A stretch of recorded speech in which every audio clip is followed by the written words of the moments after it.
Dari 4 kali perpanjangan itu nggak ada yang benar, Pak? Prosesnya nggak benar. Nomor 1, badannya nggak ada. Badannya nggak ada. Ya, padahal Perpres 52 tahun 95 mewajibkan harus ada badan. Oke. Karena itu saya bikin badan dulu. Koordinasi itu ya, oke. Nah, cuman kita ini kan terbiasa kalau badan itu mengeluarkan izin. Ya. Kita lupa badan itu memang bisa mengeluarkan izin sekaligus bisa mencabut Izin. lah. Iyalah. Nah, ini saya sebagai pemegang amanat, perlindungan terkuat saya adalah prosedur. Bila saya mengikuti prosedur, maka saya aman.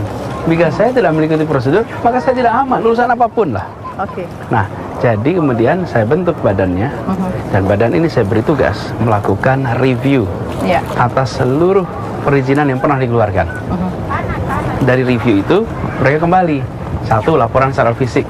Secara fisik 4 sudah dilaksanakan. Betul. Separuh belum jadi. Betul. Pulau C itu belum jadi. Pulau C ya.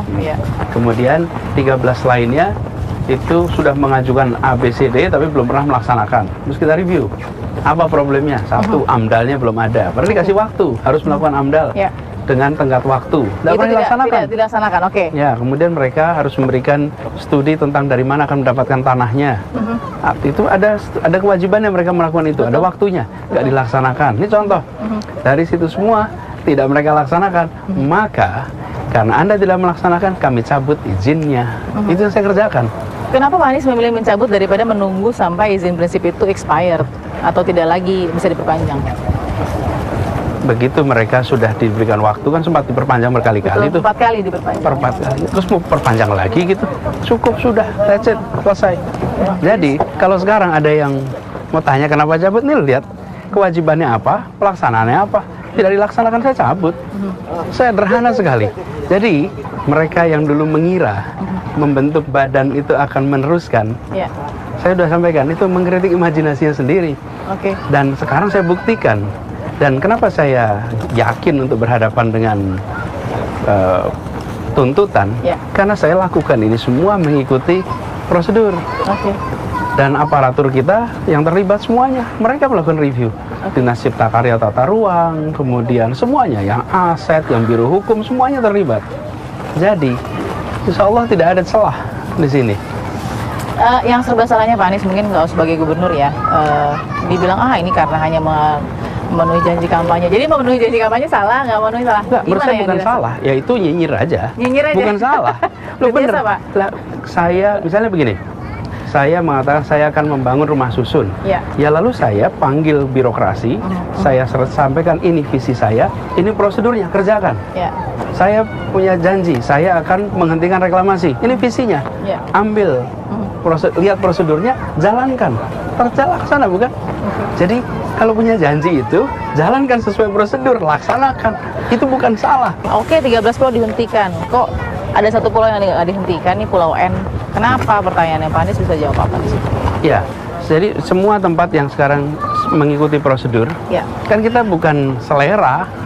Ini kan bukan seleranya gubernur. Ini teruskan, ini tidak, bukan. Jadi Bakor yang kemarin laporan yang Bapak tunjukkan itu ada penjelasan kenapa pulau ini di setiap pulau. Jadi betul.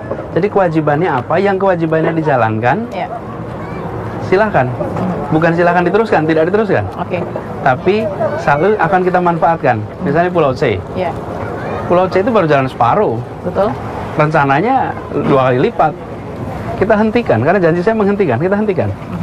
Jadi semua dihentikan, tetapi yang sudah jadi dimanfaatkan. Nah, kelola manfaatnya seperti apa itu Pak Anies? Kan langsung diambil Pemprov nih. Nanti kita akan susun, namanya rencana zonasi wilayah pesisir dan pulau-pulau kecil. Nah, RZWPPPK namanya. Itu nanti kita akan buatkan perdanya. Dulu saya sudah tarik perda itu untuk direvisi. Sekarang sedang dalam proses revisi. Kemudian di antara itu saya akan siapkan pergub dulu. Sampai perdanya jadi. Pergub inilah nanti akan mengatur tata ruang di situ.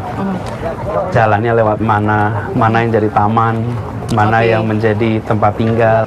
Ada perkantoran. Nah, disitulah diatur nanti. Dengan diatur itu, baru kemudian orang-orang yang bekerja di sana membangun sesuai dengan aturan kita. Dan hampir pasti 50% lebih dari pulau-pulau ini kan jadi fasilitas umum. 50% lebih, 50% atau 50% lebih Pak? 50% lebih. 50% lebih akan jadi Ya. fasilitas Pasos, umum. Pasos dan pasos. Ya. Oke, pasosnya. Pasti. Karena disitulah rencana kita. Oke. Jadi jangan seperti dulu kita pernah membayangkan nanti jadi 100% pemukiman, udah sejarah. Bagi Pak Anies ketika 13 pulau ini yang sempat diperpanjang selama 4 kali ini tidak kemudian lanjut karena dihentikan, artinya apa kok bisa kemarin 4 kali berpanjang? Berarti ada yang dipenuhi. Anda lihat kemarin, Aha. sebagian dari pencabutan itu nggak pakai pergub loh, Sebagian dari pencabutan nggak pakai pergub. nggak pakai pergub, Oke. pakainya surat. Artinya dulu mereka dapat izin pakai surat gubernur. Saya mencabut surat gubernur. Jadi betapa tata kelola kemarin itu penyangkut ini ada yang diizinkan pakai pergub, ada yang diizinkan pakai surat. Surat. Karena itu saya mencabut surat. Nanti biarkan para auditor, para pemeriksa mereview itu semua. Mereview. Dan Pak Anies siap ya beberkan semua Itu hasil sebabnya. badan koordinasi. Itu sebabnya kenapa saya bikin badan dulu. Oke. Sehingga- Yang bisa memberi izin dan mencabut izin ya Pak? Mereview. Oh, mereview juga. Tetap izinnya di saya. Ya, ya. Tapi ketika saya tanya atas dasar apa saya mencabut, atas dasar review dari badan, Oke. atas dasar apa saya misalnya memberikan sesuatu, atas dasar itulah perkembangan. Nah, di sini perlindungan terkuat bagi siapapun dari pemerintahan adalah ikut prosedur. Apa nilai investasi yang paling Pak Anies tonjolkan? Jadi begini, menurut saya nilai yang paling tonjol adalah kepastian hukum. Oke. Oke. Siapapun yang mau berinvestasi itu ingin kepastian hukum. Ya. Nah, saya mengirimkan pesan kepada semua, Anda berhubungan dengan Anies Baswedan yang akan memegang aturan. Dan itu artinya, bila Anda mau berusaha di Jakarta mengikuti aturan, saya lindungi. Oke. Dan bila Anda tidak mengikuti aturan, maka saya akan tegakkan aturan. Oke. Yang saya hadirkan lewat keputusan ini adalah kepastian hukum. Oke. Dan kepastian hukum apa? Penataan ruang. Ya. Jadi bagi para pengembang justru lebih senang sekarang. Tapi oke, keadilan yang diberikan juga kepada para pengembang yang sudah membangun rumah susun dan lain-lain. Nah, itulah yang kemarin saya sampaikan juga. Saya menyadari bahwa sebagian dari mereka itu sudah memberikan barang-barang sebagai kontribusi kewajiban. ya. Ya, kewajiban. Kewajiban mereka, ada yang membuat rumah susun, ada yang membuat jalan layang, macam-macam. Nah, itu saya akan panggil appraisal Ya. untuk menilai asetnya berapa. Itu dicatat. Nanti ketika mereka melakukan kegiatan di tempat lain, Ya. kan usaha mereka masih jalan terus. Betul. Dan kemudian mereka memiliki tanggung jawab yang harus diberikan kepada Pemprov. Ya. Ini boleh dihitung. Akan dikasih dia appraisal dulu. Boleh dihitung. Karena itu kita nilai harganya. Oke. Kita juga tidak. Itulah kepastian hukum. Oke. Jadi mereka juga tahu, mereka tidak kehilangan uang dengan sudah, kan mereka bangun rusun. Ya. Ya. Rusunnya mau dicatat atas nama siapa? Atas nama kita. Ya. Kita harus diserahkan. Ya. Kalau berhasil diserahkan, atas dasar apa penyerahan ini terjadi? Harus atas dasar kegiatan pembangunan. Oke. Nah, nanti di kemudian hari mereka bikin pembangunan, silakan dihitung. Tapi tidak dihitung sebagai reklamasi. Karena memang mereka tidak ada urusan dengan Oke. reklamasi. Jadi ada nilai keadilan juga di Tapi situ. bayangkan juga, reklamasinya belum dijalankan, kontribusinya sudah. Ya, pasti sudah ada izin, Pak. Itu ya. Saya katakan. Jadi, saya rapikan ini. Oke. Dan saya ingin pesankan pada semuanya. Ya. Saya tidak berencana mengecilkan yang besar. Oke. Tapi saya berencana membesarkan yang kecil. Yang besar silahkan besar. Tapi yang kecil-kecil ini ada di sini. Saya ingin mereka besar juga. Saya ingin mereka merasakan pantai yang membuat mereka hidupnya sejahtera juga. Yang besar teruslah makin besar dan tariklah semuanya. Oke. Ikuti aturan hukum. Ikuti aturan pemerintah. Yang kecil kita berikan rangsangan untuk mereka tumbuh. Siapkan infrastruktur. Baik. Jangan sampai pemerintah itu menyiapkan infrastrukturnya untuk kelas menengah ke atas semua. Pak Khalil, apa yang mau disampaikan ke Pak Alhamdulillah. Gubernur nih? Loh. Apa ada pertanyaan apa? Kesempatan nih. Kami sebagai nelayan, Kelompok nelayan ya. kelompok nelayan dari wakil komunitas nelayan tradisional Ya. KNT Ya. dan juga mewakili masyarakat banyak mudah-mudahan Ya. setelahnya reklamasi ini di Stop. stop. Ya. bagaimana tanggung jawabnya? Tanggung jawab Untuk terhadap? langkah selanjutnya Oh, untuk oke. jangan sampai masyarakat nelayan ini mengalami penderitaan selama 5 tahun. Baik, Dari baik. 2013 Sampai 2018. 2018. Karena imbas dari reklamasi. Ya? Jelas. Oke, Pak Anies silakan Pak.